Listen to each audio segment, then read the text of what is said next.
Hey, clearly nothing says geek like 34 inches of curved IPS Ultra HD G-Sync enabled gaming love. Hey, it's Dave Altavilla for Hot Hardware, and I've got the Acer Predator X34 gaming monitor here with me. We're going to tame this beast and show you what it can do next.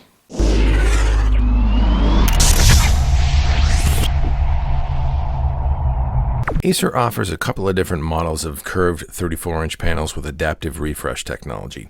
The X34CK, which is the AMD FreeSync enabled model, and the Predator X34 XR341CKA, operative letter A there, you see here, which is the NVIDIA G-Sync enabled version. Other than which adaptive refresh camp you choose, NVIDIA or AMD, there are also some differences between the two variants. Specifically, the X34 we're testing, in addition to G-Sync technology, will overclock to 100 Hz, while the FreeSync X34 will top out at 75 Hz.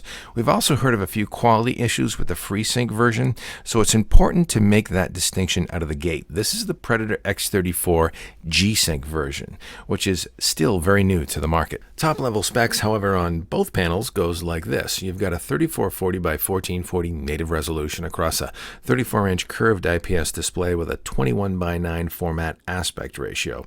The panel has a 3800 millimeter curved radius and a 4 millisecond graded gray pixel response time. Brightness lights up at 300 nits, and the display is rated to be able to deliver a full 100% sRGB color gamut.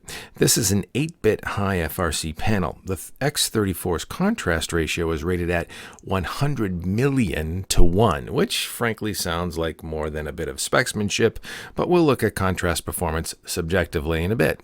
Finally, the Predator X34 also supports Acer eye protection blue light reduction technology, which looks way too warm for my taste, but could definitely come in handy to save your peepers if you have to work on this display all day long. Frankly, a lot like I do. The Predator X34's total kit comes with a kind of short DisplayPort cable, a USB 3 root port cable, a VESA mount bracket, and a lit pack.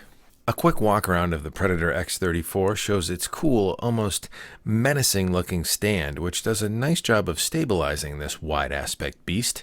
It also has a nice red accented cable pass-through guide, and the tilt hinge for the stand allows for a very wide range of movement up and down, while the handle on top makes for easy lifting of its nearly 22-pound frame. And it's a good thing that handle is there because, as you can tell by the stand's design, there's absolutely no pivot capability, which is kind of tough because those sharp legs could dig in pretty well on whatever surface they're on, potentially marking it. However, Acer does include some thin rubber skids in the bottom of the stand where it makes contact with the surface area it's on. For inputs, you get a single standard DisplayPort 1.2 port and an HDMI 1.4 port, which is 60 Hz capable only. You also get a 4x1 USB 3 hub and a headphone output port. The hub supports one upstream connection from your PC and 4 downstream connections. You'll also notice that the back casing is a glossy black plastic, which frankly isn't the best for fingerprint coefficient. But since this side of the panel is usually out of sight, it's not a big deal. Also on the back side of the panel, you'll notice there's a pair of stereo speakers with DTS sound, and they're powered by a 7-watt self-contained amp. The speaker port area is angled up, and it's a nice bonus to have in a pinch. They actually sound pretty good too, with decent range and volume, though they won't replace a dedicated PC audio speaker system. So, on-screen controls and menu operations. There's a row of 6 buttons under the right edge of the panel. One is for power, and the rest are for navigation. This row of little red devils can lead to such a confusing and frustrating experience trying to tweak monitor settings that I was pulling my hair out, and damn it, I can't afford to lose anymore. Again, not a deal breaker by a long shot, and the panel does have some nice controls for lots of things like gamma, color temperature, and adaptive contrast. But man, Acer has to figure out a better way to do this. The good news is, once you get this bad boy set up, it's hopefully set it and forget it. You probably also noticed that there's a row of LED lights here that Acer allows you to adjust in the ambient lighting control area. There are a few different hues you can choose from for that special joie de vivre and that little extra bling in your gaming throwdown. But let's get it on with this curvaceous beauty. First, the curved radius on this display is just right. We work with 30-inch panels quite a bit at hothardware.com, and at 30 inches, you do start to notice yourself peering at the corners and edges of a display once in a while at 2560 res and above. For a 34-inch panel, that issue would become even more prominent. A slight curve like this works really well at bringing the edges in for your periphery, and even though, as you can see, the Predator X34's 172-degree viewing angle is excellent, for one person directly in front of the panel, the field of view is set up rather perfectly. Full disclosure, I think curved TVs are silly.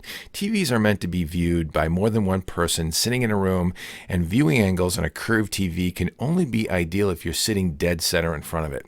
Not so with a PC monitor, or at least that's usually not the case.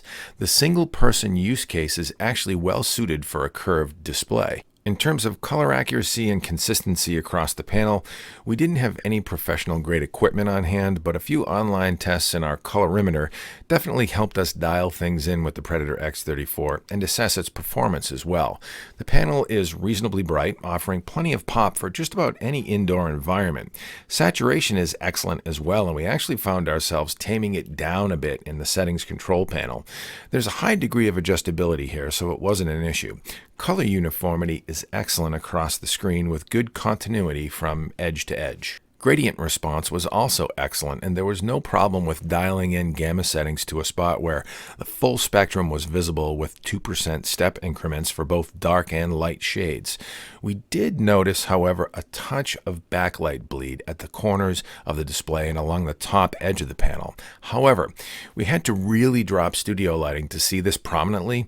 In practice, for most environments, you're not going to notice it, and in reality, it was a complete non-issue for the panel we tested. Watching video content on this display is an absolute joy, though its 21:9 format will cause black bars and framing depending on the content you're viewing, even in full screen mode. Your source content is going to have to support a 21:9 format, or the video player you use will need to support scaling to that aspect. However, HD video at 2K or up at native 21:9 is pure geek nirvana. Technically, the Predator X34 is an ultra-wide QHD display that offers almost 2.5 times the number of pixels versus standard 1080p, or roughly 4.953 million pixels. Productivity and content creation work on the Predator X34 was also a pleasure, with lots of extra horizontal screen real estate and not much missing vertically versus the 2560 by 1600 panels that we tend to do most of our production work on. At this resolution and aspect ratio, there's also lots of room to fire up both Photoshop and Power Director here side by side, for example, and still have room on either side for a chat window or perhaps a Pandora or Spotify pane, piping in some inspiration. And again, once you've properly calibrated this panel, color accuracy and consistency are solid. So let's wrap things up on the gaming front. After all, this is an NVIDIA G-Sync enabled panel that supports adaptive refresh rate and allows the monitor to keep lockstep with an NVIDIA GeForce graphics card. You can find an extensive list of NVIDIA GeForce GPUs that support G-Sync technology at NVIDIA.com. When enabled, since the panel updates pixels precisely synchronized with the frames rendered by the GPU, it completely eliminates any tearing artifacts, jitter, or wander that you can see sometimes while gaming if VSync is not enabled. Even with VSync enabled, you can't match the buttery smoothness of gaming with a G-Sync enabled monitor like the Acer Predator X34. The effect is that dramatic, and it's similar to experiencing HD or Ultra HD video content versus standard def. Once you've seen G-Sync and adaptive refresh rate technology in general do its thing, you can't unsee it, and you won't want to go back to anything else. One word of caution, however, with respect to the Predator X34 is that you'll want to have a fairly robust graphics card to push pixels at its 3440 by 1440 native res. I would recommend a GeForce GTX 970 or higher if you want to game at native res with all the eye candy turned up. We extensively tested the panel on a 2GB GTX 960 card, and it was passable but required turning down detail to medium-high settings with low anti-aliasing. Perhaps a 4GB frame buffer would have offered a bit more headroom, but we recommend more GPU firepower as well. Wrapping it all up, we'll definitely take it. And the Acer Predator X34 XR341 CKA, the G-Sync version, is easily one of our top picks this year for gaming monitors. At $1,300, it's definitely pricey, but short of its lack of pivot positioning for its base and some frustrating on-screen controls, this is one fantastic ultra-wide aspect monitor for gaming or for anything else for that matter. It's gorgeous, and G-Sync gaming on this beast is pretty damn kick-ass. It's an easy Hot Hardware editor's choice, but make sure you stop by hothardware.com for our full review. Thumb up this video if you liked it, and subscribe to us here for more gaming gear goodness and our 2.5 Geeks webcast. It's Dave Altavilla for Hot Hardware with the Acer Predator X34 NVIDIA G-Sync enabled gaming monitor.